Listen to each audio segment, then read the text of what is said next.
እንዲህ በፍጥነት በምትጓዝ ከተማ ውስጥ እየኖሩ የልብ መረጋጋትን ማግኘት የተለየ ምቾት ነው።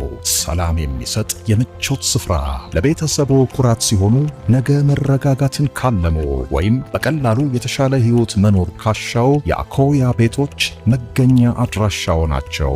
የት ሰፈር ነኝ ማለት ይፈልጋሉ? ፒያሳ ወዳጅነት ፓርክ በሶስቱም ሳይቶች ወይስ ሳር ቤት ካናዳ ኤምባሲ አሊያም ሰሜን ማዘጋጃ? ወደ ቤትዎ ለመግባት ይህን ቁጥር ይጫኑ 0979 22 22 25። የአኮያን ቤት ሲገዙ የኢትዮጵያ አየር መንገድን ሼባ ማይልስ ጎልድ አባልነት በክብር ይቀበላሉ። አኮያ ፕሮፐርቲስ የኢትዮጵያ አየር መንገድ ሼባ ማይልስ የሪል ስቴት የመጀመሪያው ፕላቲነም ፓርትነር።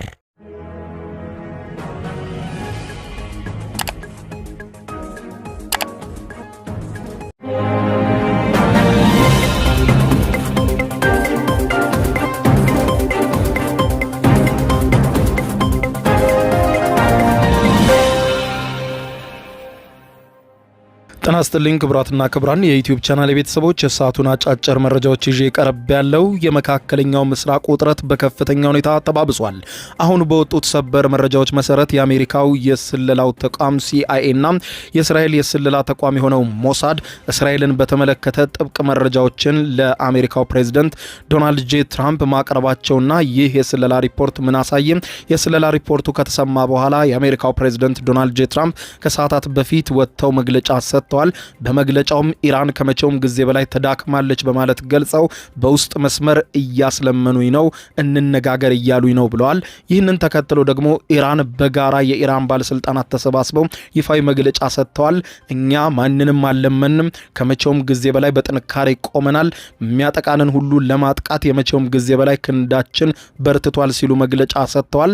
የአሜሪካ አውሮፕላን ተሸካሚ ግዙፍ የጦር መርከቦች በቀጠናው ላይ ደርሰው መቆማቸው ከባድ ስጋት ማየሉን ተከትሎ ኢራን ዛሬ አሊያም ነገ በቀጣዮቹ ቀናት ጥቃት ይሰነዘርብኛል የሚል ስጋት ላይ ብትሆንም ሄዝቦላና ሀውቲን የመሳሰሉ የኢራን ደጋፊዎች ደግሞ ኢራን ላይ የሚተኮስ ጥይት በሙሉ ያለንን መሳሪያ ሁሉ እንድንጠቀም የሚያስገድደንና ቀጠናውን ተያይዘን የምንጠፋበት የእሳት አውድማ እናደርገዋለን የሚል የተላጠል መግለጫ በቪዲዮ ለአሜሪካው ፕሬዝዳንት በሚል በቀጥታ አስተላልፈዋል።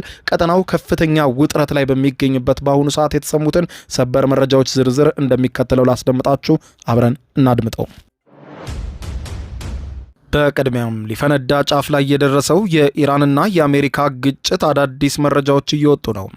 የአሜሪካው ፕሬዝዳንት ዶናልድ ጄ ትራምፕ የአሜሪካው የስለላ ተቋም CIA እና የእስራኤሉ የስለላ ድርጅት ሞሳድ በጋራ በመሆን ለፕሬዝዳንት ዶናልድ ጄ ትራምፕ የስለላ ጥብቅና ሚስጥራዊ ሪፖርት መስጠታቸው ተመልክቷል። ሪፖርቱን ተከትሎ የአሜሪካው ታይምስ ኦፍ እስራኤል እና የአሜሪካው ታይምስ መጽሔት መረጃው እንደደረሳቸው ጠቅሰው ለፕሬዝዳንቱ ወጣ ያሉትን ሚስጥራዊ መረጃ በአደባባይ አጋርተውታል።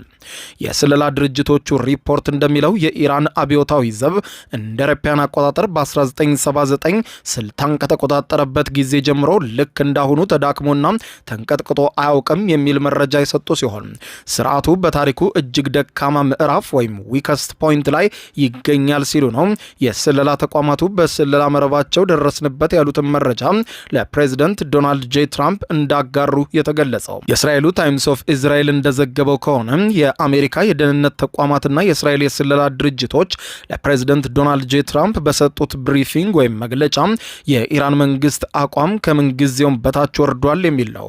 ሪፖርቱ በግልጽ እንደሚያስቀምጠው የአያቶላ አሊ ካሚኒ መንግስት በ1979 የሻህ መንግስትን ከገለበጠበት ጊዜ በኋላ አሁን እንዳለበት ደረጃ ተንገዳግዶ እንደማያውቅ ገልጸው የስለላ ድርጅቶቹ ይህንን መንገዳገድ አሜሪካ ጣልቃ ገብታ ገፋ ብታደርገው የሚወድቅ ነው ሲሉ ይደመድማሉ። የስለላ ተቋማቱም ለውድቀቱ ዋና ምክንያቶች ያሏቸውን በዝርዝር ያስቀመጡ ሲሆን በሪፖርቱ መሰረትም የኢራን መንግስት ለዚህ ታሪካዊ ድክመቶች የዳረጉት ሶስት ዋና ዋና ነገሮች ናቸው ይላሉ። አንደኛው የኢኮኖሚና የገንዘብ ውድቀት መሆኑን አስቀምጠው የኢራን ብሔራዊ ገንዘብ ወይም የኢራን ሪያል በታሪክ ካየው እጅግ ዝቅተኛ ዋጋ ላይ ይገኛል። በአሁኑ ሰዓትም አንድ የአሜሪካ ዶላር 1.5 ሚሊዮን የኢራን ሪያል እየተመነዘረ እንደሚገኝ ገልጸው ይህም ይህም ህዝቡን የመግዛት አቅሙን ሙሉ በሙሉ በሚባል ሁኔታ አሽመድምዶታል ይላሉ። ሌላኛው እንደ ሁለተኛ የስለላ ድርጅቶቹ ያስቀመጡት የህዝብ አመጽና እልቂቱን ሲሆን ባለፉት 30 ቀናት በመላው ኢራን ተቀስቅሶ በነበረው ህዝባዊ አመጽ ከመንግስት ቁጥጥር ውጪ እየሆነ መሆኑን ገልጸው አሁን ላይ ነገሮች የተረጋጉ ቢመስሉም ትንሽ ነገሮች ግን አመጹን ዳግም ያቀጣጥሉታል ይላሉ። መረጃዎች እንደሚያሳዩት መንግስት በወሰደው እርምጃ በሺዎች የሚቆጠሩ ዜጎች ተገለዋል የሚል ነው። አንዳንድ ያልተረጋገጡ የመገናኛ ብዙሃን ምንጮች እስከ 30 ሺህ የሚደርሱ ሰዎች ተገለዋል ቢሉም ጉዳዩ ግነት እንደሆነ ጠቅሰው የሚያስተባብሉም አሉ። ሌላኛው እንደ ሶስተኛ ምክንያት የጠቀሱት ደግሞ የ12 ቀናቱን ጦርነት ተጽዕኖ ነው። በጁን 2025 በእስራኤልና በኢራን መካከል የተደረገውና በ12ኛ ቀኑ ላይ አሜሪካ የተጨመረችበት የ12 ቀናቱ የኢራንና የእስራኤል የአሜሪካ ጦርነት የኢራንን የኒውክሌር ማብላያ ጣቢያዎችና የአየር መከላከያ አቅሟን ክፉኛ ጎድቶታል የሚል ሲሆን ይህም ጦርነት የኢራንን የማይደፈርነት ስነልቦና የሰበረና የውክልና ጦርነት አጋሮቿን እንደ ሄዝቦላና ሀውቲ ያሉትን አዳክሟቸዋል ሲል ይገልጻል። የትራምፕ አስተዳደርም ከዚህ ማብራሪያ በኋላም በተለይም በአሜሪካ ታሪክ ውስጥ እጅግ ከፍተኛ የሚባለውን ዩኤስኤስ አብርሃም ሊንከን የተሰኘውን ግዙፍ አውሮፕላን ተሸካሚ የጦር መርከቡን ወደ ቀጠናው ማሰማራቱ ሲዘገብ በአካባቢው ላይ የአሜሪካ የጦር መርከቦች በሰፊው መሰማራታቸው ከፍተኛ ሁኔታ ያሳሰባት ኢራን በጉዳዩ ዙሪያ ማስጠንቀቂያ ስትሰጥ ቆይታለች። ጉዳዩን ተከትሎ ትራምፕ አሁን ላይ በተለይም ኢራን ላይ ጫናውን በማብዛት መንግስቱ በራሱ እንዲወድቅ እንጂ ጦርነት ፊት ለፊት የመግጠም እቅድ የላቸውም የሚል ትንታኔ ከተንታኞች እየተሰጠ ባለበት ሰዓት ትራምፕ ብቅ ብለው ከደቂቃዎች በፊት መግለጫ ሰጥተዋል። እጅ የመስጠት ምልክት ከኢራን በኩል አይቻለሁ ብለዋል ትራምፕ። ኢራን ድርድር ትፈልጋለች፣ መንግስታቸው እየተንገዳገደ ነው ሲሉ አውጀዋል። ፕሬዚደንት ትራምፕ በሰጡት ቀጥተኛ መግለጫ ኢራን በአስቸኳይ ከአሜሪካ ጋር ለመነጋገር እየጠየቀች ነው በውስጥ በኩል በማለት ገልጸው ትራምፕ በዝርዝር ሲያብራሩ ኢራን ይህንን ጥያቄ ያቀረበችው ለሰላም ብላ ሳይሆን በውስጥና በውጭ ጫና ተንገዳግዳ መውደቂያው ስለተቃረበ ነው ኢራን ድርድር እናድርግ በማለት የጠራችው በማለት ገልጸዋል። ኢራን ድርድር ትፈልጋለች፣ በጣም መነጋገር ይፈልጋሉ። በየሰዓቱ በየዲፕሎማቶቹ መልእክት እየላኩብኝ ያሉት አሁን ባለንበት ሁኔታ መቀጠል አይችሉም፣ ስለዚህም ተዳክመዋል ሲሉ ተደምጠዋል። ትራምፕ የስለላ ሪፖርቱን ካደመጡ በኋላ ነው ከደቂቃዎች በፊት ይህንን መግለጫ የሰጡት።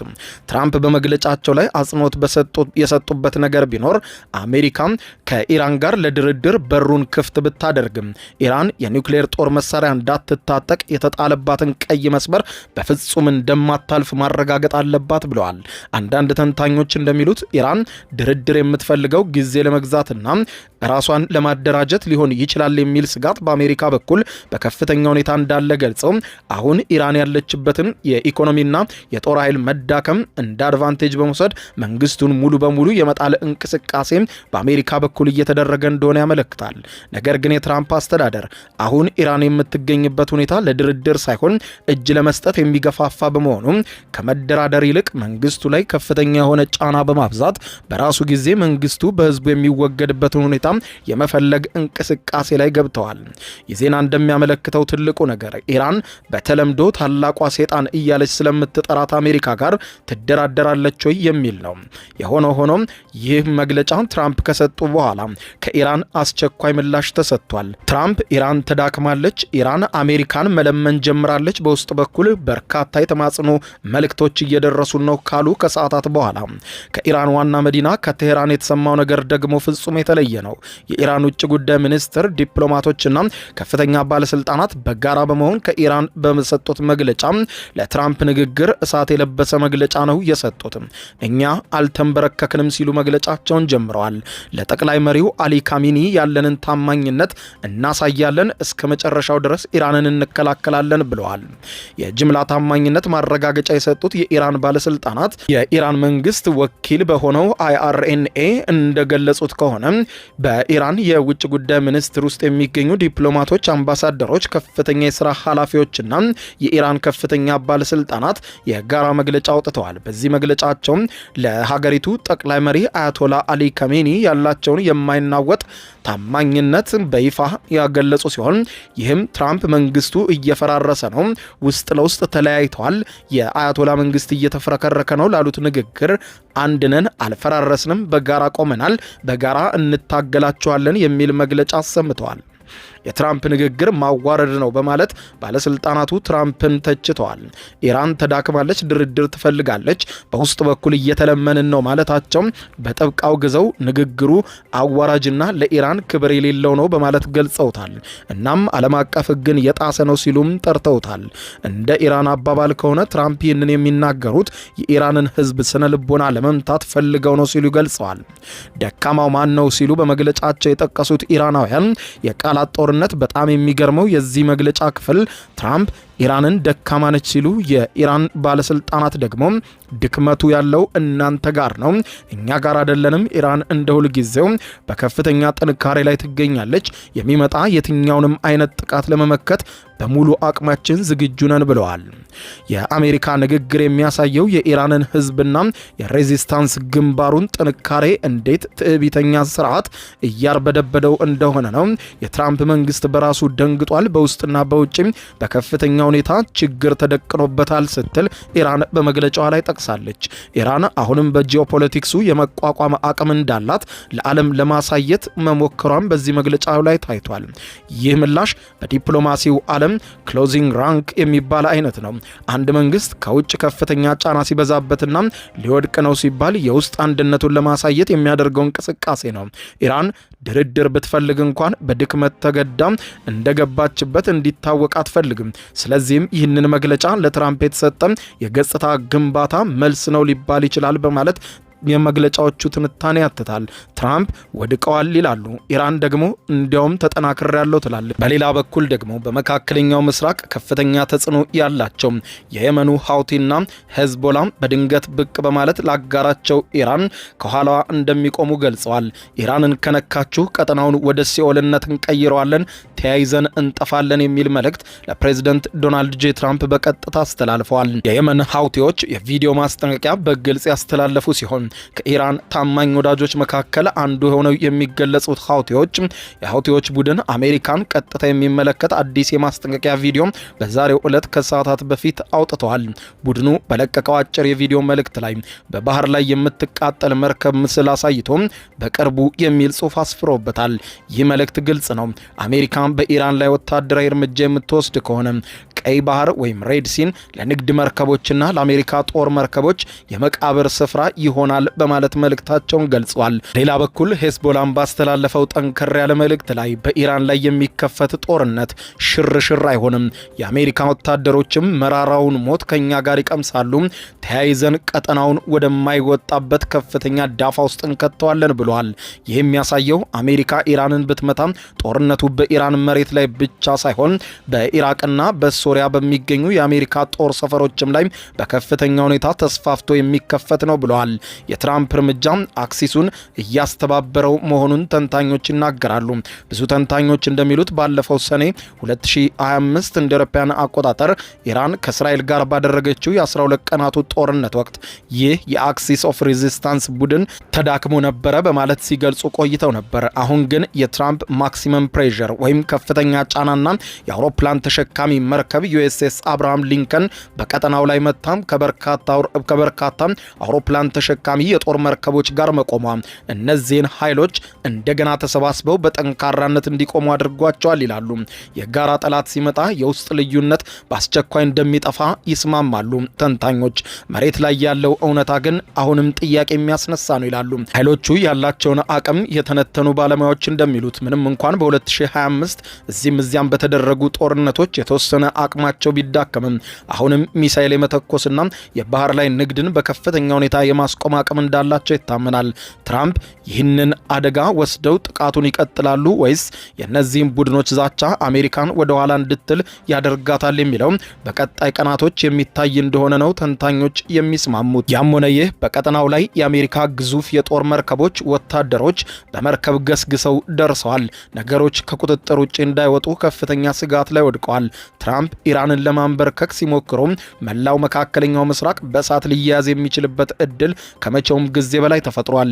ይህንን እልህ አስጨራሽ ትግል ከዚህ በኋላ ምን ይሆናል የሚለው ጉዳይ መላው ዓለም እየጠበቀ ያለው ትኩስ መረጃ ሆኖ ዓለምን እያነጋገረ ቀጥሏል። ክቡራን አድማጮች ለሰዓቱ ብታደምጧቸው መልካም ናቸው ያልኳቸው አጫጭር መረጃዎች የሰማችኋቸው ነበሩ። ከሰዓታት በኋላ በሌላ መረጃ ተመልሰን እስከምንገናኝ በያለንበት የዓለም ዳር ቸር እንቆይ። የዩቲዩብ የስኬት ሚስጥሮችን በዝርዝር የያዘው የአቤል ብርሃኑ የወይኗ ልጅ መጽሐፍ ሁለተኛ እትም በገበያ ላይ። ዩቲዩብ ለመጀመር በአጭር ጊዜ ስኬትን ለመቀዳጀት አስበዋል?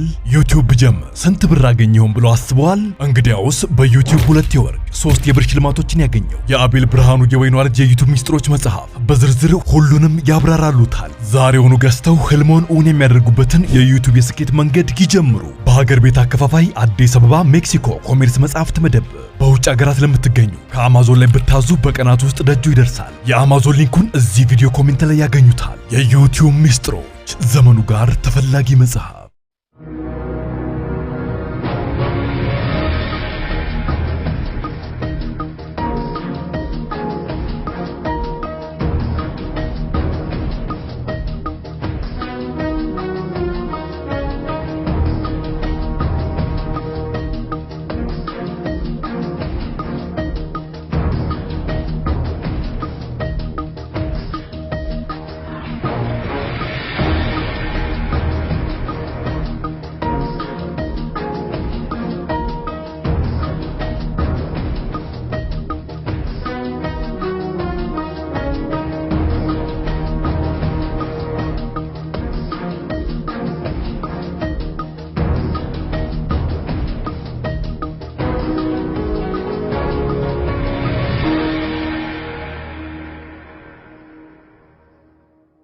እንዲህ በፍጥነት በምትጓዝ ከተማ ውስጥ እየኖሩ የልብ መረጋጋትን ማግኘት የተለየ ምቾት ነው። ሰላም የሚሰጥ የምቾት ስፍራ ለቤተሰቦ ኩራት ሲሆኑ ነገ መረጋጋትን ካለሙ ወይም በቀላሉ የተሻለ ህይወት መኖር ካሻው የአኮያ ቤቶች መገኛ አድራሻው ናቸው። የት ሰፈር ነኝ ማለት ይፈልጋሉ? ፒያሳ ወዳጅነት ፓርክ በሶስቱም ሳይቶች ወይስ ሳር ቤት ካናዳ ኤምባሲ አሊያም ሰሜን ማዘጋጃ? ወደ ቤት ለመግባት ይህን ቁጥር ይጫኑ 0979 22 22 25። የአኮያን ቤት ሲገዙ የኢትዮጵያ አየር መንገድን ሼባ ማይልስ ጎልድ አባልነት በክብር ይቀበላሉ። አኮያ ፕሮፐርቲስ የኢትዮጵያ አየር መንገድ ሼባ ማይልስ የሪል ስቴት የመጀመሪያው ፕላቲነም ፓርትነር